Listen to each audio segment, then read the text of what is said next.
And yeah, so we have collaborated on this preseason quarterback ranking. Yeah, this is going to be something we're going to be doing throughout the offseason, going through each of the position groups. So I'm really excited. We talked about doing something similar to this last year, and then you retired out of nowhere, came back. But we are back this year. I'm excited. Rehashing ancient history, I say. Well, I think this is my first time on the new channel, so it's good to be here. And this quarterback class is a lot of fun. I think there are a lot of guys that could potentially break out this year, have big seasons. There's a lot of guys that, I mean, I'm looking at my number 11 guy, Carson Beck, who maybe didn't have the greatest year in 2024, but 2025, I think he could have another stellar campaign. So I think there's a lot to really dive into with this quarterback class, and I'm really excited to get into it. 100%. I like where our rankings are because we're both not too egregious. You have someone on there that I don't. I have a couple guys on there that you don't. So it's nice. It's a nice little balance. It's not like we're just going to be sitting here going, "Yes, Josiah, I agree with everything that you just said," and Yeah. vice versa. I mean, yeah, and there's obviously it's all subjective. There are a lot of guys that they could be on this list at the end of the year. I know I have Arch Manning. You do not have Arch Manning, but I think guys like Dante Moore, Ty Simpson, Julian Sand, those are all guys that I've got my eye on going into the year. But do you want to get started and go 15 through 11 and start talking about these guys? Yes. Well, first off, let's preface this by saying that I don't have Arch Manning on there because I don't think that he's great. Don't have Arch Manning on there because I don't think that he's going to declare. So the way that I do my rankings is I try and leave guys off of my rankings that I don't think are going to declare. So Darian Mensah is someone that's not going to be on my ranking because I don't think that he's going to declare. So I try and leave it as the season goes on. If Arch Manning comes out and he's like, "Yes, I am declaring," then obviously he'll be on my list. But Yeah. I just try and go by, the guys that I know for a fact are most likely, or at least 75+% going to be there. So I'll start with the two guys that you don't have on there. So I Do want you to just start with want to Luke. read them off and then we can kind of go through and Sure, go that way? sure. So Luke Altmaier is my number 15. Caden Salter, 14. Taylon Green, 13. Josh Hoover at number 12. And then Rocco Becht, who I actually didn't know until maybe you didn't know this, or maybe you did. He is former Jets tight end Anthony Becht's son, and I believe he is the head coach of the St. Louis Battlehawks now as well. Oh, wow. Yeah, so I didn't realize that either, but interesting little tidbit of information there. But yeah, I have a little bit of a different last five, but I feel like as we spoke about before we started recording, these are guys maybe like 12 past, or guys that are in that late day three UDFA category right now. Because Mhm. I mean, how many times do you see 15 plus quarterbacks taken in a draft? You don't really see it too often. So, but these are obviously susceptible to change. Yeah, definitely. My number 15, I've got Rocco Becht from Iowa State. At number 14, I've got Josh Hoover out of TCU. At number 13, former Tennessee quarterback Nico Iamaleava, now of UCLA. At number 12, I have Darian Mensah, former Tulane quarterback, now at Duke. And then at number 11, I've got Carson Beck, former Georgia quarterback, was my QB1 going into last year, now at Miami. Same. So let's go ahead and kind of get into the first guy here, Luke Altmaier. This is one of the guys that you have in your top 15 that I do not. So talk to us about Luke Altmaier, what you see and what you like about him. We were discussing it off camera because you said you have Luke Altmaier relatively low. And that's completely fair. I mean, he's not someone that's going to jump off the screen at you with tremendous arm talent or incredible size. I mean, we're looking at him right now, 6'2", around that 200 to 215-pound little area of weight there. But, I will say, I mentioned it before, I'm not going to be making comparisons for every single quarterback, but Mhm. Luke Altmaier reminds me a lot of a Gardner Minshew type of player, someone that is a scrappy playmaker, doesn't have the craziest arm strength, but it is on time and is accurate. Someone that doesn't turn the ball over as well and is steadily improved over his time in college. That's a big thing for me. I'm looking at players, especially at quarterbacks. I'm looking at ascending quarterbacks, guys that have not only put up decent numbers, but guys that have better numbers as their time goes on. So it looks like Luke Altmaier is really figuring it out. I believe, I don't remember off the top of my head if he is a fifth year senior at this point or he's entering his fourth year. But regardless, I think this is a huge year for him.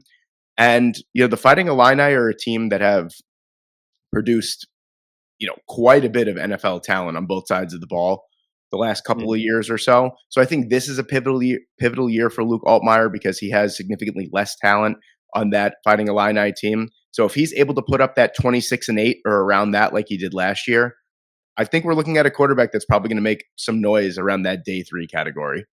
Yeah, and I agree with what you said. I think the ball flies off his hand. I think he's got good arm talent. I think that he has good athleticism. They used him a lot on RPOs. He made good plays. And like you said, this is a guy that just doesn't turn the ball over, a 3.2% turnover worthy play rate, which I think is pretty fantastic. I just thought that his processing, I thought, really needed to improve. I felt there were a lot of times you looked, he was either staring down Zachary Franklin or Pat Bryant, and I just wanted to see his eyes improve, scan the field a little bit better. I didn't think he had an elite arm. I thought it was good. It wasn't great. I think he's a solid quarterback, like you said, in that day 3 sort of range. Ultimately didn't make my top 15. And another guy that ultimately didn't make my top 15 is Kaidon Salter out of Colorado. Talk to us about Salter, and obviously transfer from Liberty. He's headed to Colorado now, kind of in a quarterback competition with the true freshman Julian Lewis. So what do you like about Salter, and what do you think he could bring to the NFL level? Yeah, it's a funny thing. We spoke about this off camera where I said, it's funny I have someone in my ranking that might not even start. It's going to be interesting to kind of go about that preseason process and see if Salter does end up starting or if he has a very, very short leash once the season does start. What I really like about Salter is if you turn on the tape, the footwork and the overall mechanics of his lower half of his body really, really speak to me. And that's something that we are blinded by the Liberty offense. We were blinded by it when it came to Malik Willis. Kaidon Salter is another player that 2 seasons ago had a tremendous year. Last year, not so much, but 2 seasons ago, he was elite in a lot of different categories. But Salter is someone that not only his lower half mechanics really speak to me, it's his overall playmaking ability, especially off platform. He has the arm elasticity to make any throw off platform at any level of the defense. And he's an intriguing prospect. He's someone that I think if he's drafted, again, probably in that day 3, late day 3 range, he's someone that's going to be a little bit of a project. But, I don't think that you draft him with that starting intention, but he has all the intangibles of someone that could be a very, very athletic and exciting quarterback at the NFL level. Yeah, I agreed with what you said about him being a playmaker. I think his pocket feel is phenomenal. I thought he kind of had that fifth sense where he sensed the pressure coming off the weak side, and he was able to step up. He's able to extend plays with his legs, which I really, really liked from him. I just thought, obviously, you mentioned it. This past year, not great. I believe he had 15 touchdowns this past year to 6 interceptions, 14 turnover-worthy plays. He just puts the ball in harm's way a lot. I felt like a lot of his big gains were due to yards after the catch. Felt like there were a lot of short passes, a lot of RPO offense. Similarly to Altmaier, I thought he was a one-read quarterback, and he puts the ball on the ground a lot. He had a lot of fumbles on tape. I wanted to see a little bit more from him. Another guy that ultimately isn't in my top 15, but I do agree with you. Like, the traits are there, the athleticism, the playmaking ability. And obviously we saw Colorado had a quarterback drafted this year. They want to pass the football. They're allergic to running the ball, it seemed. So maybe Deion can get the most out of Salter and he can play himself into that NFL conversation. But let's talk about a guy that we both have in our rankings, Josh Hoover out of TCU. I really was pleasantly surprised by Josh Hoover's tape. I thought he was really good. What did you see from Josh Hoover that, gives you some excitement about him at the next level? I like the ability to extend plays from Josh Hoover. Another thing about him too, where is the placement of the ball, especially down the field, is something that I was very, very intrigued with too. Got a nice tight spiral. The ball just comes very cleanly out of his hand. And it's funny because you're looking at this picture right here. No, not a single finger on the stitches, not on the laces of the football. It's really funny how, when you get into the science of the way that a lot of these quarterbacks throw the football, it's actually thumb on the laces and nothing else, which is kind of crazy because, as a football player growing up, you're always taught 4 fingers on the laces. But, Yeah, Hoover is someone that is, to me, I just loved his ability to extend the play, that feel, especially when the pocket collapses from the outside in. He's able to feel that, step up, keep his eyes downfield. And I mean, let's face it, it's kind of easy when you have Savion Williams on the field. Yeah. Doesn't have that. But someone that very quietly, I feel like, I don't know about you, throughout like 2025, I kept tabs on TCU, kept seeing his name, and I just didn't even think anything of it. I was like, okay, cool, this guy's their starting quarterback. And then you watch and you're like, wow, this guy didn't get as much notoriety as he probably deserved. Very good season last year. I'm looking for him to improve. Might have turned the ball over a touch too much, Yeah. but listen, with the type of offense that TCU runs, you're going to be susceptible to turnovers. That's just the nature of the beast. But Hoover's an exciting little player that, honestly, off platform too. He made a lot of throws moving from, as a right-handed quarterback, moving out of the pocket to his left, made a lot of like weird arm angle throws going against the grain that I thought were very on time, very accurate. He's just really exciting. This is a guy that I don't think he's going to make any crazy noise as like that, you know, guy that shoots up the board as time goes on, but he's a nice little quarterback that could potentially find himself at the back end of day two, like a Dylan Gabriel type of quarterback. But yeah, is an intriguing prospect that I think as time goes on, he could probably crack that top 10 of the rankings. Yeah, I agree. I thought very similar to you. The arm elasticity and the variety of different angles he could throw the ball at, really, really impressive. He's got a really good arm, can connect to all three levels. I love the point you made about the ball placement. I think he's got a lot of traits that are there. He's listed at 6'2", 200 pounds, but he feels smaller than that. And Yeah. that is a big I mean, reason look at why the I have picture. him. Huh? Yeah. Look at the picture. He's a small quarterback, and obviously I take that into account. And I did think he forced the ball into coverage far too often. You mentioned it. He had 11 interceptions this past year. They are a heavy air raid offense, so it is going to come with it. But yeah, I really like Hoover. I think he's a better prospect than Max Duggan was a few years ago. I don't think he's in the league anymore, but I do think Hoover is a nice He's in quarterback. the Canadian Football League now. That's so strange. He was a Heisman finalist like 3 or 4 years ago. But yeah, I like Josh Hoover. I think he can have a really nice year for TCU. Moving on, this is a guy that I have on my rankings that you do not. Darian Mensah out of Duke. And I'll say this, I think Duke I don't think people are giving Duke enough credit. I think they could be a very sneaky ACC contender, potentially college football playoff, because they had Malik Murphy at quarterback last year, who was not on my rankings. I think he actively held this team back at times last year. You bring in Darian Mensah from Tulane, who was one of the best quarterbacks in the group of five last year, had 22 touchdowns to 6 interceptions, almost 2,800 yards. He's a really good quarterback and a guy that the more I watch of him, the more I just really like him. Lightning quick release, the ball flies out of his hand. He's a great decision maker. I think he throws with anticipation. He reads the field really well. I think he's a guy, he kind of reminds me of Jordan Love in the way that he can throw the ball at a bunch of different angles. He's got a great arm. He can extend plays with his legs. I really like that about him. The pocket feel at times, I think, is pretty poor. I think he panics under pressure.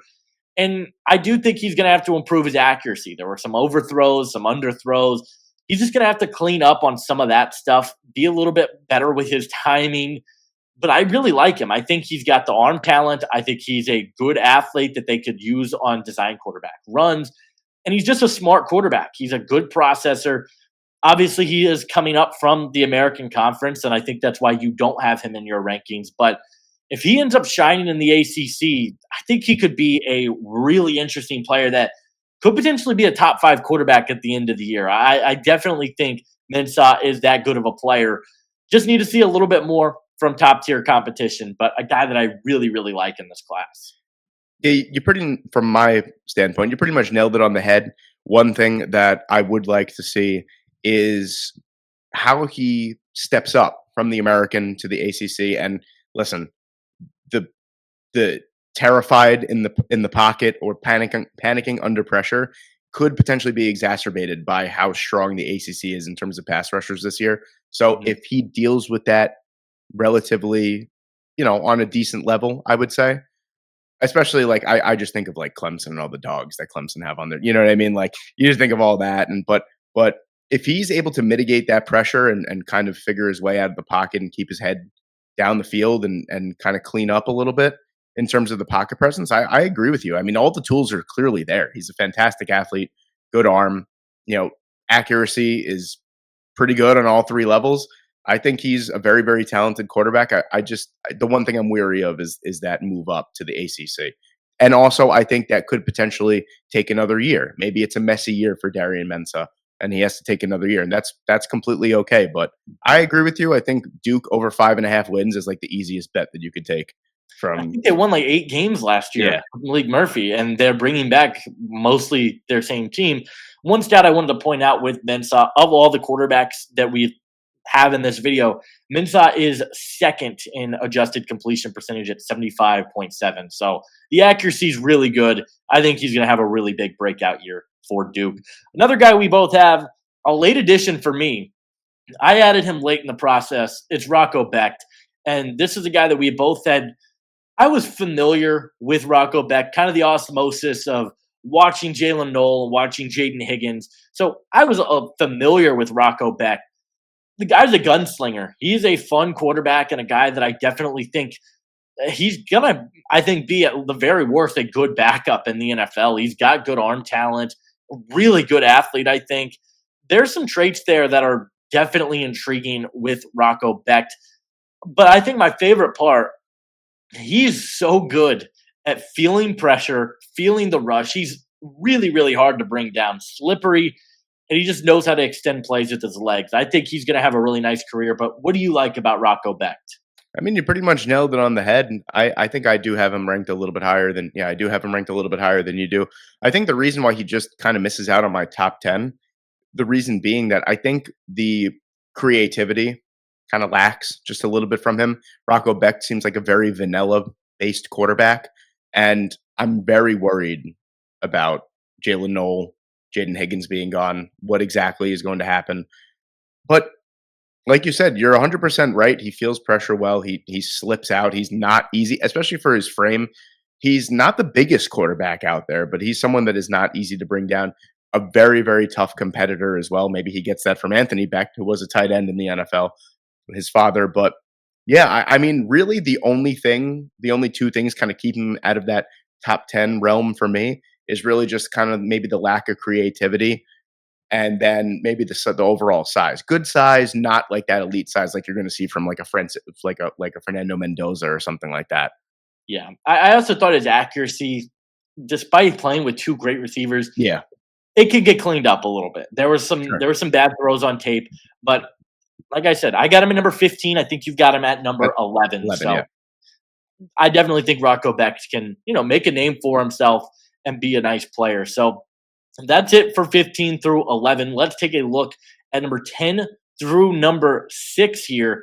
Some interesting names. Number 10, I've got Talon Green out of Arkansas. At number 9, bit of a shocker here. I got Drew Aller out of Penn State. And then probably another one. I'm pretty low on Garrett Nussmeyer out of LSU. I've got him at 8. Sam Levitt, I've got at number 7 out of Arizona State. And then Fernando Mendoza out of Indiana, I have at number 6. So read us your 10 through 6. At 10, I have Carson Beck. At number 9, I have a different way of saying it just because that's the way I read. If you guys are fans of this channel or, I know Josiah knows me well, I mean, I butcher, I can't tell you how many names, but I'll always preface it by saying, so I say Nico Ayamalieva. That's how I say it. But Sam Levitt at number 8 for me, Drew Aller at number 7, so not too far off the beaten path with you, him at number 9. And then I have John Mateer for Oklahoma as well at number 6. Huge fan of that man. But Yeah. yeah, let's get into it here. I know that there's going to be some discussions here. I think I had Talon Green a little bit lower than you. Yeah, I Um, think, let me pull this up here. I have it think right here. I think Talon I had him Green, at 13 or 12. yes, it looks like he's at 13 for you. So Yes. I'll start on Talon Green. I'm a little bit higher on him than you are. I mean, all the traits that you could ever want in a quarterback, Talon Green has. And that's kind of it at this point. He's 6'6", 230 pounds. He's huge. I think just the footwork I think is really solid. Absolute cannon of an arm. I thought that he played well out of structure, can buy time with his legs, which is one of the biggest strengths of his game. He is one of the best running quarterbacks. Maybe not the best, but I will probably have him second best of all of these quarterbacks in this class. I think his ability to make plays with his legs, he can run with power. He's got great speed when he gets to the outside. And his numbers overall were pretty solid this past season for Arkansas. Ended up dealing with some injuries, got hurt. Turnovers are going to be a concern for him. He just puts the ball in harm's way a lot. The accuracy, very up and down. He's also 23 years of age, fumbled the ball. He's got a lot of areas that I think he needs to clean up in his game. But if we're talking from a pure trait standpoint, I think Taylen Green has what I want, the cannon of an arm. He'll be in year 2 with Arkansas. They always seem to have a breakout receiver. I have my eyes on Arkansas, and I think he can have a nice year. If he can clean up the accuracy, I definitely think he can be a name to watch in next year's draft. Yeah, I think the reason I agree with what you said, and you kind of accentuated my feelings towards him, being that I think Taylen Green has to figure out how to play the quarterback position. Yeah. I think he's a phenomenal athlete, and I think that's what he is. I think he's an athlete playing the quarterback position. And it's tough, especially at 23 years old. It's not like he's a raw 19-year-old out there going, oh, well, he just got to figure out how to play, with his body. I mean, like you said, from a trait standpoint, probably one of the best in the entire class. Mhm. But puts the ball on the ground way too much. To me, doesn't really know how to play the quarterback position at an NFL level. And for me, I need to see some spurts of that. I can't just watch you run around the backfield for 10 seconds and then throw the ball 50 yards downfield and go. That's what I want to see in the NFL, because that's not going to happen. Very seldom does that happen at the NFL level. And I feel like that's what Taylen Green brings. I feel like he's a phenomenal college quarterback, or could be a phenomenal college quarterback. He's just someone that I don't see too many NFL plays out of at this point. Yeah, I think if he was 2 years younger, the conversation would be a It lot would be different. way different. Sure. But yeah, Absolutely. he's 23 years of age. And I mean, I could see him being like the bigger version of Jalen Milroe, but Milroe is a better thrower than Taylen Green Yeah. was. It's And that's plain saying simple. something. And yeah, that's saying a lot. So I have Taylen Green right at number 10 just because I'm buying into the traits, but I Mhm. definitely think I agree with you. This could be very similar to like Donovan Smith last year, who didn't get drafted and was an abomination for Houston last year. So moving on to Nico Iamaleava. So as a Tennessee fan, this one's a little tough, but I'll let you take the reins here. Talk to us about what you like and what you don't like about Nico. I love so much of the athleticism. I love the arm talent. I love the ability to extend the plays. I love the fact that you can get so much dual threat out of him too. I love that, he's just got the intangibles, the body, the ability to be that true dual threat guy at the NFL level. I I don't know. I felt like I like to use the term every time I saw a step forward, I feel like I saw 2 steps back with Nico. And I was waiting for him to really put it all together and have those consistent performances week in and week out. I don't think that he's going to be. I think UCLA was probably the perfect, or one of the better I agree. landing spots for him. I agree. So I am hoping that he can make me eat my words to that extent, where I feel like it just overall the consistency level just wasn't there. I I don't know. I feel like for Nico, I feel like it's never let me drop back and see where I could put this football. It's let me drop back and see how long I could wait until I could run. Yeah.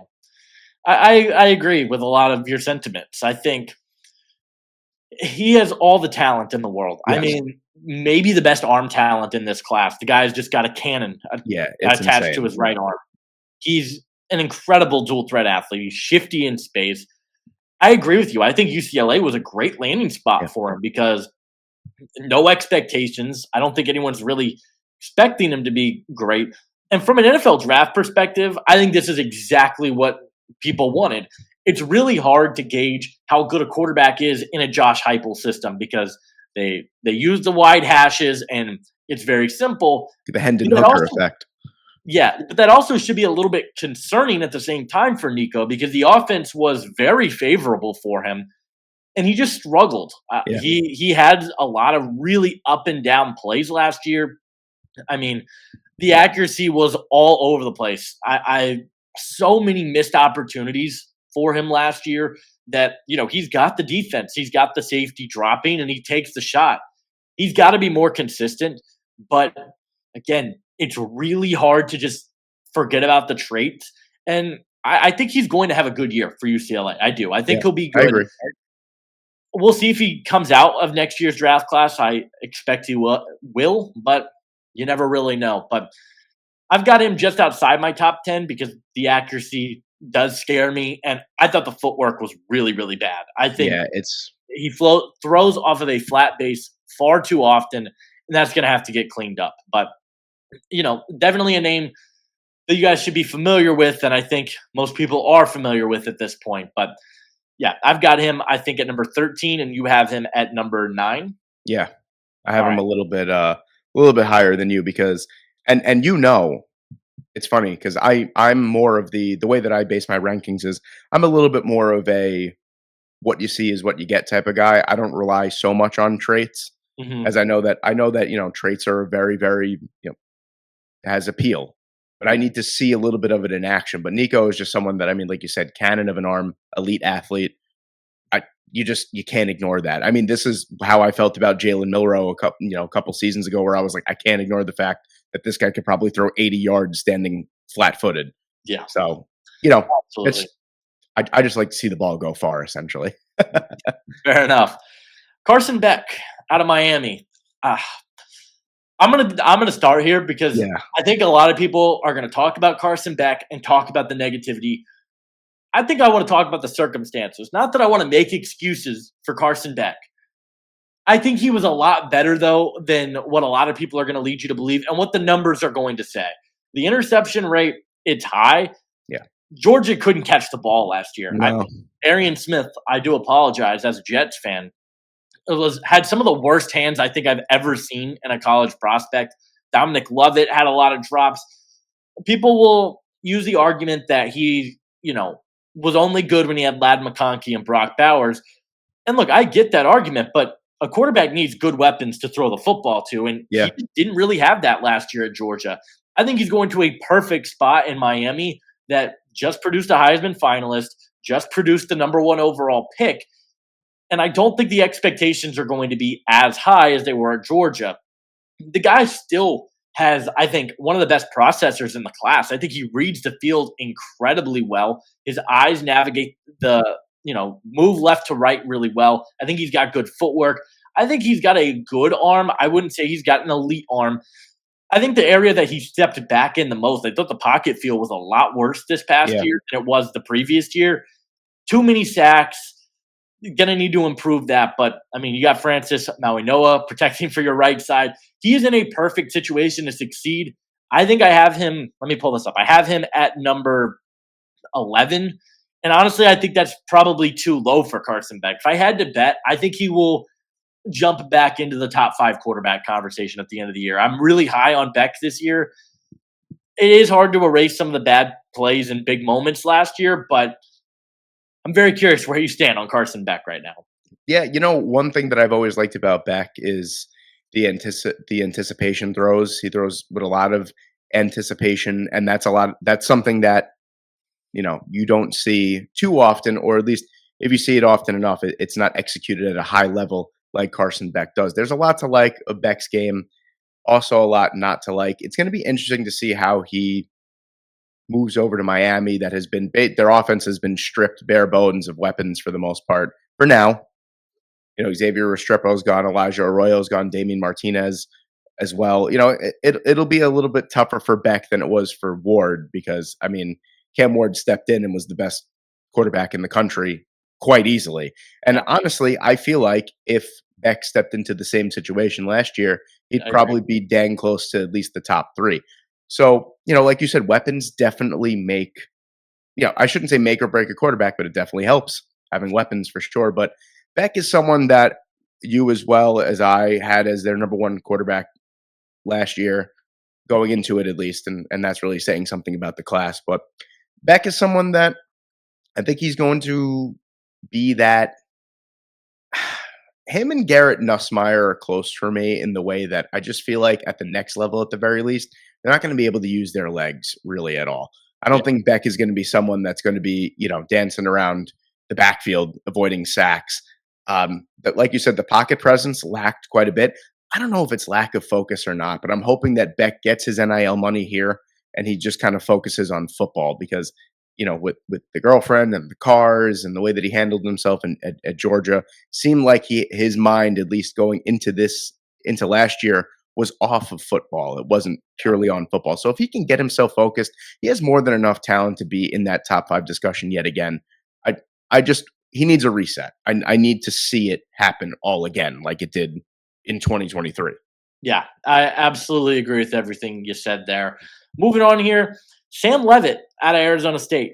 I love Sam Levitt. Yeah. I think he might be the most fun quarterback in this entire draft class, outside of maybe John Mateer. But Sam Levitt is awesome. Arizona State was awesome last year, and I think Levitt has.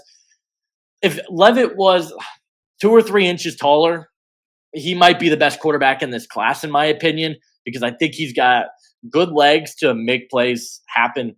Runs with a ton of toughness. Yeah. Go back and watch that Texas game. He was running through guys. I love the toughness that he plays with. I think he has good arm talent overall, good overall accuracy, and there's a lot to really like. His deep ball is not elite. A lot of overthrows on that front.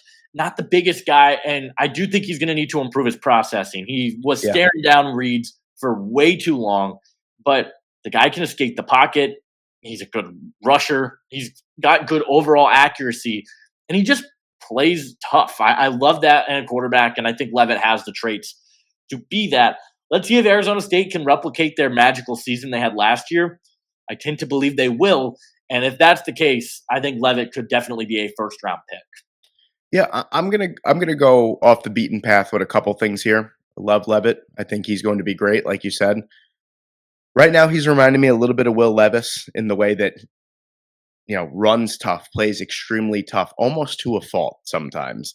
1.1 turnover worthy play rate is, I think it was like second in the nation last year. But like you said, could that be to a fault? Is he a little bit too protective of the football? That could be as well. The deep ball, not that great. I think Levitt is a guy, especially if Arizona State replicate their success from last year. I think he's destined for the 2027 quarterback class. I just can't see, with all the question marks that he has, with all the good and all the intangibles that he does possess. Mhm. I feel like that's as many questions as he has going into this year. So, especially if they replicate their success, if Jordan Tyson becomes a first round pick and he leaves, how is he going to be able to replicate his success? It's already going to be interesting to see what happens in that backfield with Cam Scatterbu gone. So, he's got a lot of questions to answer here. And right now, for me, at the very least, he's looking more like a Will Levis player than anything else. Yeah. Maybe without the cannon of an arm. But, those are the vibes that I'm getting from Sam Levitt right now. I'm hoping that we could see a ton, like you said, really fun to watch. Probably that Texas game was probably one of the best times I've ever had watching a college football game. Yeah. But again, he is someone that needs a lot of growth in a lot of different areas to be considered an NFL quarterback. But for the size wise and the toughness, he's more of a modern day guy, like that 6'2", 200 pounds. That's really what you're going to be seeing, or 6 foot, 6'1", 6'2". I think size is mattering less and less as time goes on in the NFL. So the size doesn't concern me as much as maybe it would have 5 or 6 years ago. Yeah, fair enough. Now we're going to get into, I think, one of the more controversial opinions that we both have. Drew Aller. I just don't see it. I talked about it in my Penn State deep dive. I talked about it last year. There, for every good play Drew Aller makes, he makes 3 infuriating ones. And he's one of the most frustrating quarterbacks to watch. Just a complete change of tone from where we just were with Sam Levitt. Yeah. He has way better traits than Sam Levitt does. The arm talent is phenomenal. I think when he does get out and run, it's very rare. He's a good runner. He's got a cannon of an arm, excellent size. He just cannot throw the football accurately, I feel like. Some of the easiest throws you're going to see any quarterback in this class make, check downs, he misses it. And, I'm going to make an analogy here and it's going to pain me, but it looks like Anthony Richardson at times. He can't hit the easy passes, but some of the other throws he makes, I think there was a wheel route in the Oregon game to Tyler Warren where he puts that ball on a dime. Yeah. And you're like, that's the stuff we want to see more consistently. And then like 2 plays later, he's throwing the ball into the dirt 3 feet in front of him. He's going to need to clean that up. I think the footwork as well, very flat-footed. Yeah. Does not feel pressure well really at all, I don't think. The upside is there. I just have not seen enough to really give me excitement about him. So I think I have him as my QB. Where do I have him? QB 9, which is going to be a really, really low for some people, but I just do not see it with Drew Aller. Yeah, I'm in the same wavelength as you here with Aller. If you just put silhouettes on a screen and showed me size, I'd probably say, well, Aller's going to be your best quarterback in the class. Size wise, and cannon of an arm, the intangibles are all there. The guy is athletic for his size. I just got you, like you said. I can't really say it any better than you said. I just got to see him put it together at this point. Yeah, and he's in a good offense. I mean, Andy Kotelnicki, he run a good offense. His turnover-worthy play rate was really good this year. He definitely limited the turnovers. He's got to be more accurate with the football. That's what I want to see. We'll see if he's able to do that. But moving on here, we got our 5 through 1s here. So I'll let you read 5 to 1, and then I'll read my 5 through 1. All right, 5 to 1. I have Nuss. I have Garrett Nussmeyer at number 5. At 4, I have Sawyer Robertson from Baylor. 3, I have Lenoris Sellers from South Carolina. 2, I have Fernando Mendoza from Indiana. And at 1, I have Cade Klubnik from Clemson. My number 5, I've got John Mateer out of Oklahoma. That'll be a very fun conversation. Number 4, I'll have Arch Manning out of Texas. At number 3, I've got Cade Klubnik out of Clemson. At number 2, I've got Lenoris Sellers out of South Carolina. And maybe the shocker of the video, I've got Sawyer Robertson out of Baylor as my number 1 quarterback. But let's talk about John Mateer. We talked about it with Sam Levitt. John Mateer, if Oklahoma is any good this year, I think John Mateer has a chance to be, and it's not just because he's a transfer from Washington State, but he's got a chance to be the number 1 pick. His athleticism is ridiculous, I think. He is awesome. The arm talent is phenomenal. The ability to extend plays with his legs, phenomenal. You're laughing. What's going on? He's just so fun to watch. It sounds like such a anytime it was must see TV anytime I was able to watch Washington State last year. I hope it carries over to Oklahoma. I really do, because in every facet of the game, John Mateer screams number 1 overall pick to me. I just need to see, kind of like how, like you said, with Washington State, when Cam Ward, we knew it from Incarnate Wood to Washington State to Miami. He had all the intangibles. He just had to put it together at a relatively high, at a prestigious program. And man, if Mateer can replicate anything that he did last year at Oklahoma, and he could lead them to 8, 9, 10 wins, I think we're looking at a shoe-in as a top 15 pick. He's just incredibly exciting. Maybe the caveat to Mateer for me would be, because he's exciting and I think he knows it, I think he takes far too many risks with the football, tries to play hero ball a little bit too much. If he could clean that up, play within himself, because he's a superstar in his own right, I think you're looking at someone that could be very, very highly picked in 2026. Yeah, he makes a lot of really good plays out of structure, but like you said, he tries to play hero ball too much, and I think it does hold him back. I will say, I hope Oklahoma has a good interior offensive line, because I thought when interior pressure got to him, he really struggled to make good decisions. So, I mean, he's going to an SEC school, a prestigious one that has produced good quarterbacks, not in the Brett Venables era, but we'll see what happens, because if John Mateer is good, I think he, like we said, I think he could be a number 1 caliber pick, because the traits are there and he's so fun to watch. So I've got him at number 5, I think, or I have him. Where do I have him? I have him, yes, at number 5. You have him at number 6. But we'll talk about Arch Manning. We'll do this conversation really quickly. I'll let Arch you. I was gonna Manning, say I'll let you take the reins because I said at the beginning why he's not on my ranking. I think Arch Manning, great athlete, great arm. There's a lot to really like. Limited sample size. This is a projection for me right now, but from what we saw, I know it was Louisiana Monroe and Mississippi State, but from what we saw from him last year, he gives me a lot of there's a lot that you saw on tape that should give Texas fans a lot of excitement. He's in a perfect offense to succeed. They want to run RPOs. They want to get their tight ends in the flat. He's a good decision maker. Can he not put the ball in harm's way as much? He does try to force into tight coverage. Had some interceptions last year as a result, and he's going to have to improve his footwork. He threw off of a flat base a lot in the limited snaps that he got, but like I said, this is a projection. We'll see what happens with Arch Manning if he even declares.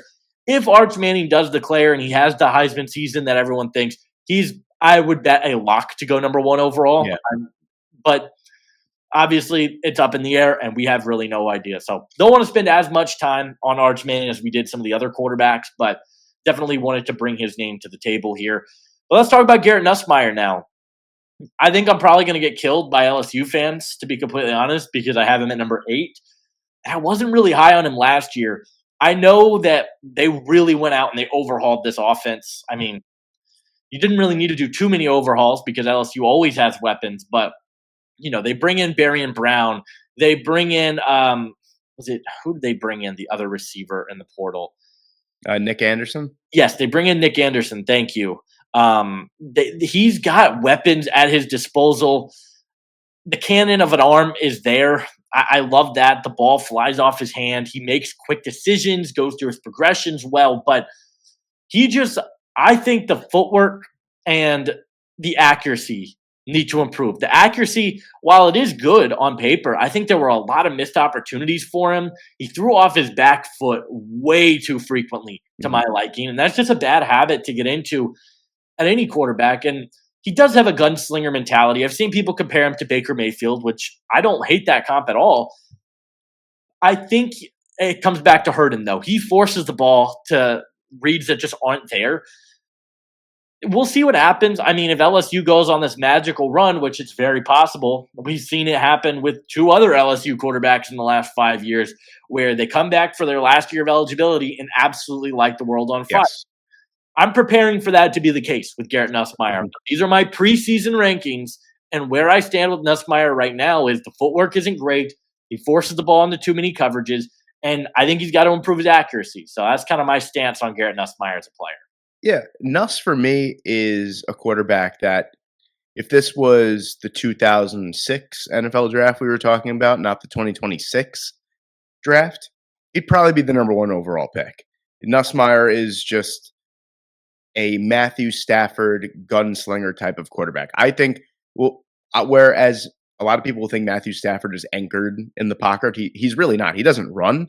He can move around, though. And I think Nuss is kind of a little bit of a lesser version of Matthew Stafford in that, right, where I feel like he's just anchored in the pocket a lot.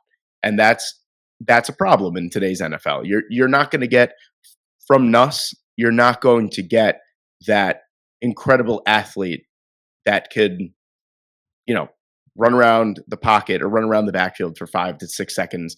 He's not a good extender of the play in that sense. But like you said, for everything else, I mean, I think the footwork is something that could be cleaned up at the NFL level with coaching.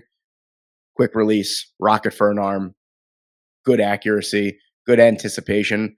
I think as long as he has a season on par with last year, he's probably going to be someone that's going to be chosen very, very high. Yeah, I agree with that sentiment wholeheartedly. Now let's talk about your guy. I'll let you take the reins here on Fernando Mendoza because I thought I was high on him. You had him at number 2, so talk to us about Mendoza. The thing that stands out to me is the way the ball comes off his hand when he throws. I mean, that is just such an NFL quality release. Mm-hmm. The whip, he's able to create such velocity. What a cannon of an arm. Good anticipation, puts balls in really good places, does not put the ball in harm's way for the most part. I'm excited to see what he does at Indiana. I mean, you could say, really, as long as he replicates what he did at Cal, or at least builds on it a little bit more, because Big Ten ball or whatever, you know what I mean? Like it's the same thing essentially. But yeah, Mendoza, I mean 6'5", 220.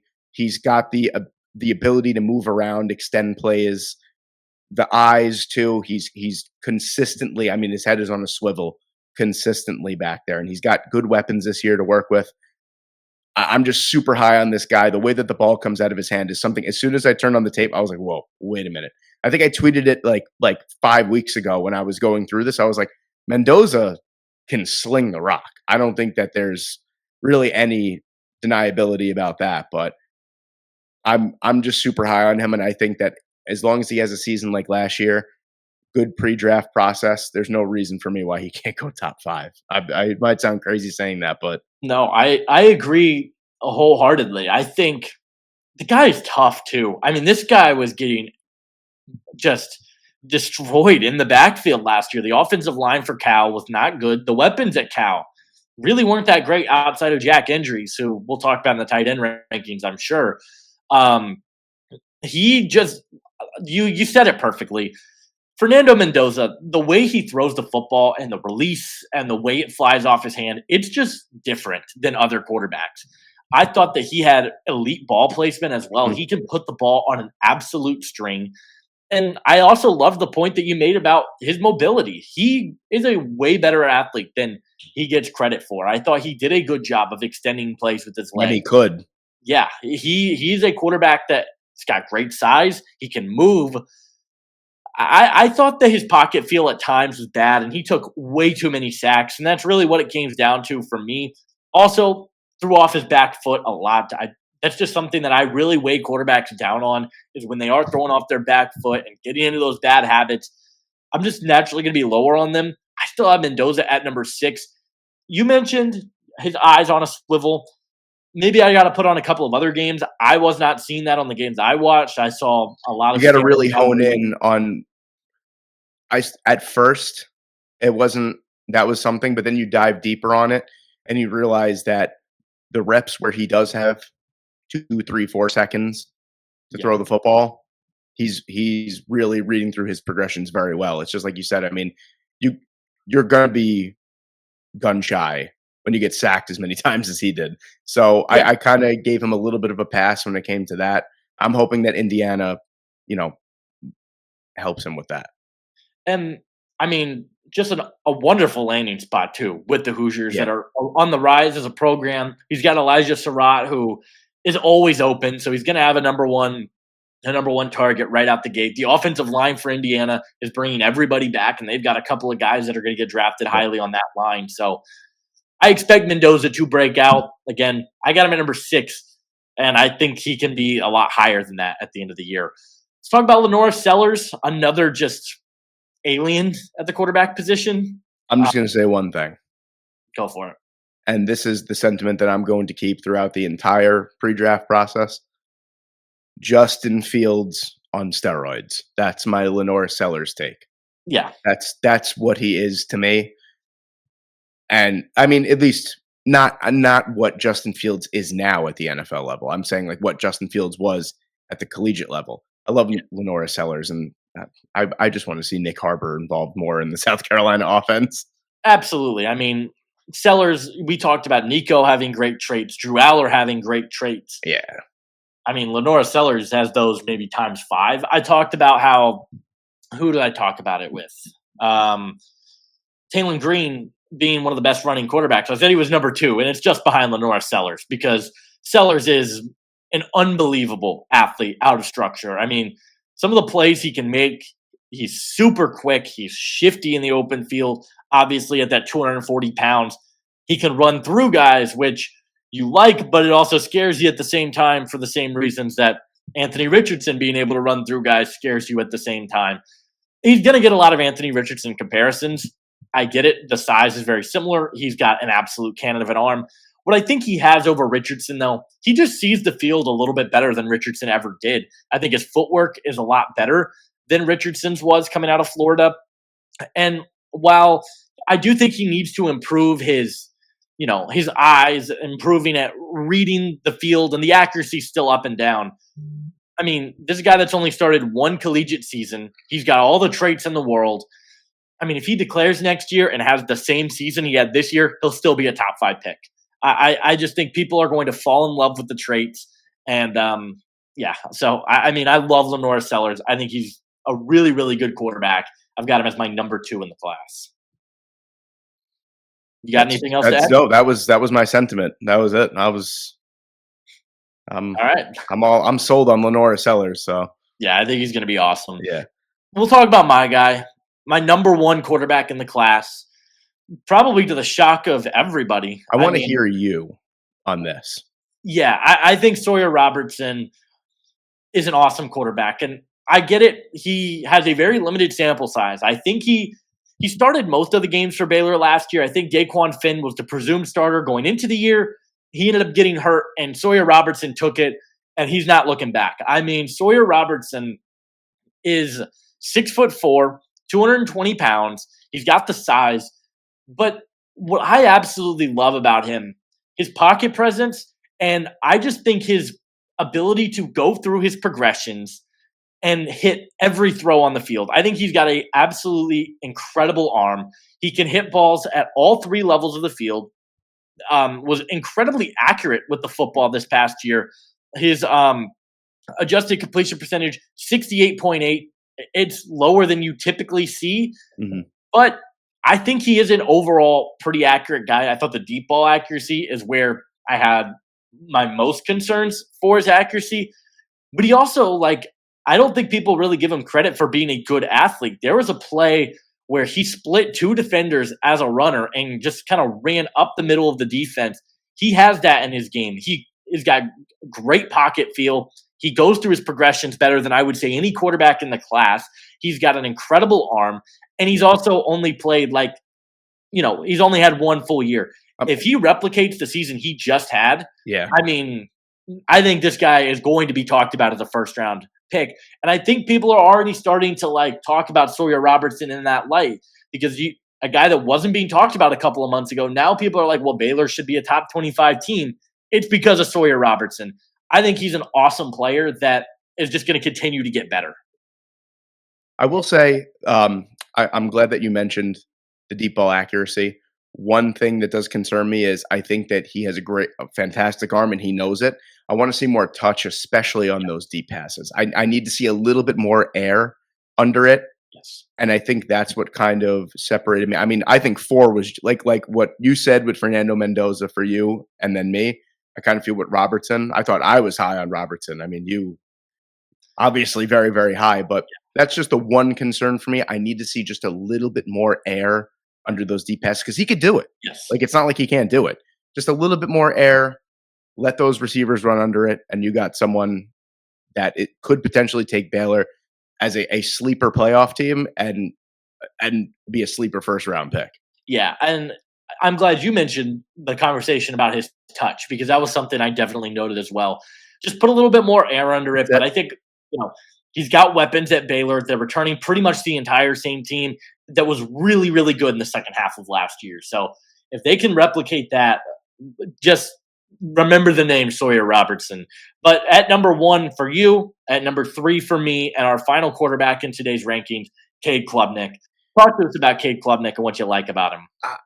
I love, as I mentioned earlier before, I love seeing the growth in a quarterback from one year to the next.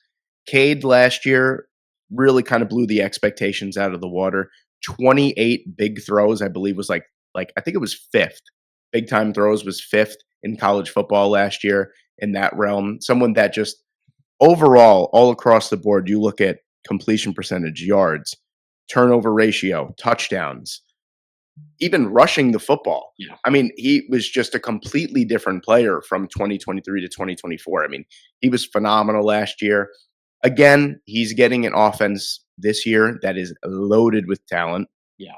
So I don't really expect to see much of a change. I want to see just a little bit more growth. I want to see a Heisman level season for Cade Klubnik, but he goes through his progressions well. He doesn't put the ball in harm's way too often as well. Senses pressure good. I'd like to see it a little bit better.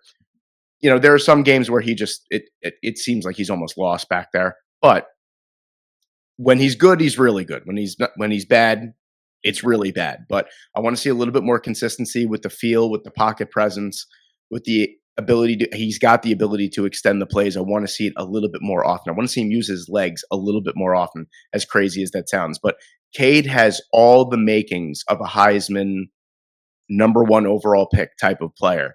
He really does. And I didn't see that 2 years ago. But last year, that growth, really maturing as a football player. The football IQ last year was, like I said many times, a completely different player. And as Yeah. long as Cade can continue to ascend that way, and if Arch Manning does not declare, I think Cade Klubnik is the lock as the number one overall pick. I agree with everything you said about Cade Klubnik. Just the growth. I'm with you. 2 years ago, I thought Klubnik was fine. I thought he was okay. Underthrew everything, it seemed like. But this year, he played with confidence. His timing was better. Like you said, the pocket feel wasn't always great. I thought his blitz recognition was pretty poor. When teams just Yeah. brought a fifth guy, he just did not know where the pressure was coming from. Now, one thing I'll give him, I don't think that Clemson offensive line is very good. Mhm. I think outside of Blake Miller, who I really like, they just don't really have a lot of great protection up front. But he's got all the weapons that you could want in Bryant Wesco and TJ Moore and Antonio Williams. They've got weapons. He's got a good arm. He can make plays with his legs, and he's accurate. He just I think I was watching the Texas defense getting started for my deep dive series. And I turned on their game against Clemson. His ability to throw up the seam, I think, is better than any Yeah. quarterback in this class. It's pretty incredible the timing he has on those throws. And yeah, I'm with you. I've got him as my number 3 quarterback. Betting on the traits of Robertson and Sellers a little bit more, but I'm with you. If Klubnik is a Heisman guy, he could easily be quarterback 1.